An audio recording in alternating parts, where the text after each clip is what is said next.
Hello பார்வையாளர்களே, மாதா பிதா குரு தேவி மற்றும் உங்களுக்கும் வணக்கம், நன்றி. இன்று நாம் பார்க்க போகும் முத்திரை அபானவாயு முத்திரை. இந்த முத்திரை மாரடைப்பிற்கு முதலுதவி முத்திரைன்னு சொல்கிறோம். ஆமாம், அந்தளவுக்கு முக்கியத்துவம் வாய்ந்த முத்திரை இது. இந்த முத்திரை எப்படி செய்கிறது, எத்தனை நேரம் செய்கிறது, அவனுடைய மற்ற பலாபலங்கள் என்னென்னு இப்போ நம்ம ஒன் பை ஒன்னாக பார்க்கலாம். நம்மளோட 2 கையிலையும் ஆள்காட்டி விரலை மடக்கி பெருவரனோட அடிப்பயிர் வச்சுக்கணும். நடுவிரலையும் மோதிர விரலையும் பெருவரோட நுனியோட இணைச்சிக்கணும். சுண்டு விரல் நேராக இருக்கிற மாதிரி படத்தில் உள்ள காமிச்சிருக்கு, நேராக இருக்கிற மாதிரி வச்சுக்கணும். இதை அபானவாயு முத்திரைன்னு சொல்கிறோம்.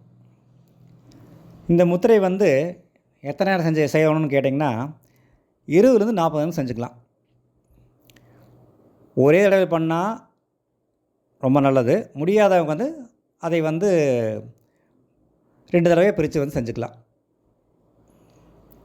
இந்த முத்திரையின் மூலிமா என்ன பலாபலன் கிடைக்குன்னு கேட்டிங்கனாக்கா, முதல்ல சொன்ன மாதிரி மாரடைப்பிலிருந்து காக்க உதவும் முதலுதவி முத்திரைன்னு சொல்கிறத. 2வது, இதய துடிப்பு சீராக இயக்க உதவுகிறது. மேலும் அதிகமான கொழுப்பு மற்றும் இரத்த குழாய் அடைப்புகள் சரியாகவும் பயன்படுகிறது. பக்கவாதம் ஏற்படாமல் தடுக்கவும் உதவுகிறது. காய்ச்சல், இருமல், சளி சரியாகவும் துணை புரிகிறது. பொதுவாக முத்திரை செய்யும்போது அதற்குண்டான அடிப்படை விதிகளை பயன்படுத்தி செய்யும்போது நமக்கு மிகச்சிறந்த பலன் கிடைக்கும். அந்த அடிப்படை அப்படிங்கிறது அல்லது கிரவுண்ட் ரூலுங்கிறது நான் ஒவ்வொரு வீடியோலையும் சொல்லிட்டு வந்துட்டுருக்கேன். என்னோடய யூடியூப்பில் முதல்ல போட்டிருக்கிறேன். இருந்தாலும் இப்போவும் சொல்கிறேன். வழக்கம் போல் முத்திரை செய்யும்போது நின்றுட்டோ நடந்துட்டோ செய்யக்கூடாது.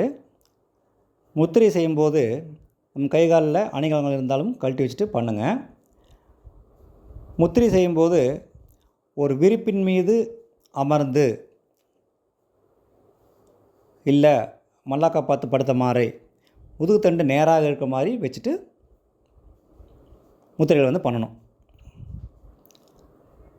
கடைசியாக ஒரு முத்திரை செய்யும்போது அந்த முத்திரை என்ன நோய் தீர்வதற்காக எதற்காக செய்கிறோம் அப்படிங்கிறது நம்ம முழு கவனமும் சிந்தனையும் அதன் மேலே வச்சுட்டு அந்த முத்திரையை நினச்சிட்டு செய்யணும். ஸோ இப்படி செய்யும்போது நமக்கு மிகச்சிறந்த பலன் கிடைக்கும். எனவே இந்த அடிப்படை விதிகளை ஒவ்வொரு முத்திரை செய்யும்போதும் ஃபாலோ பண்ணி செய்யும்போது நமக்கு மிக சிறந்த பலன் கிடைக்கும். ஸோ என்னோடய வீடியோ பிடிச்சிருந்தால் லைக் பண்ணுங்கள். ஏதாவது சந்தேகம் இருந்ததுன்னா கமெண்ட் செக்ஷனில் போடுங்க, அதுக்குண்டான விளக்கங்கள் நான் கொடுக்குறேன். மேலும் உங்களுக்கு தெரிந்தவர்களுக்கு இந்த வீடியோவை ஷேர் பண்ணுங்கள், அவங்களும் பயன்பெறட்டும்.